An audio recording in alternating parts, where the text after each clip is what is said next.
আগামীকাল থেকে টানা 7 দিনের ঈদের ছুটিতে যাচ্ছে দেশের ব্যাংক, বিমা, পুঁজিবাজার সহ সব আর্থিক প্রতিষ্ঠান। তাই শেষ কার্যদিবসে ব্যাংকগুলোতে গ্রাহক উপস্থিতিও চোখে পড়ার মতো। লম্বা এই ছুটিতে ব্যাংকগুলোতে বাড়তি নিরাপত্তার পাশাপাশি এটিএম বুথে পর্যাপ্ত টাকা রাখার নির্দেশ দিয়েছে বাংলাদেশ ব্যাংক। সাদিয়া লাবনী রিপোর্ট জানাচ্ছেন মাকদুরা মিতি। ঈদের আগের শেষ কর্মদিবসে ব্যস্ততা বেড়েছে রাজধানীর ব্যাংকপাড়া মতিঝিলে।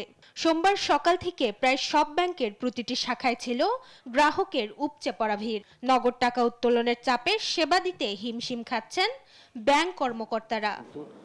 কাল মঙ্গলবার থেকে টানা 7 দিনের ছুটিতে যাচ্ছে দেশের ব্যাংক, বিমা সহ প্রায় সব আর্থিক প্রতিষ্ঠান।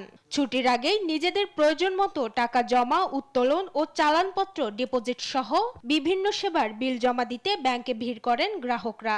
হ্যাঁ, আজকে তো হিসেবে লাস্ট দিন, সেই হিসেবে সব ব্রাঞ্চে, সব শাখায় ভিড় করছে। না, আমি টাকা উঠাতে আসছি, লাইন দিয়ে রাখছি, টাকা উঠাইতেছি। হ্যাঁ, আমি ওই যে আমার সেভিংস অ্যাকাউন্টের টাকা উঠাতে আসছি আর কি। লাস্ট শেষ সময় তো, এই জন্য আবার তো পরে খোলা পাবো না, এই জন্য 60,694 টাকার মাল নিতে আসছি।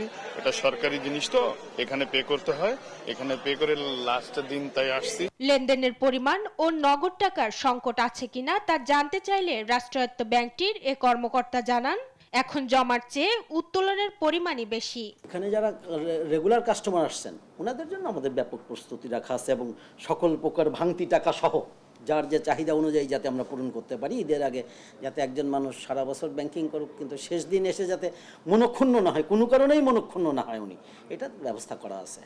লম্বা এই ছুটিতে ব্যাংকের নিরাপত্তা ব্যবস্থা জোরদারের নির্দেশ দিয়েছে বাংলাদেশ ব্যাংক। সেই সঙ্গে বন্ধের এই সময়ে এটিএম বুথে পর্যাপ্ত টাকা রাখারও নির্দেশ দিয়েছে নিয়ন্ত্রক সংস্থাটি। ব্যাংকের নিরাপত্তা সুনিশ্চিত করা যায় সেটা সেই পরিমাণ নির্দেশনা ব্যাংকে দেওয়া হবে, সবসময় দিয়ে থাকি। আর ব্যাংকও নিজেরাই এটা প্রস্তুত থাকে যে এই সময়ে তারা নিজেরাই বাংলাদেশ ব্যাংক থেকে নির্দেশনার জন্য তারা অপেক্ষাও করে না।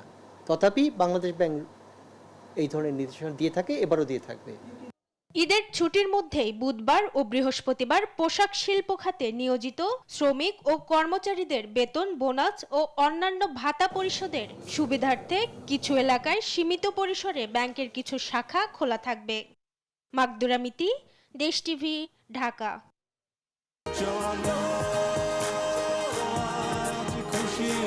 40 বছর ধরে অসংখ্য খুশির মিছিলে ছিল আইডিএলসি, থাকবে আগামীতেও।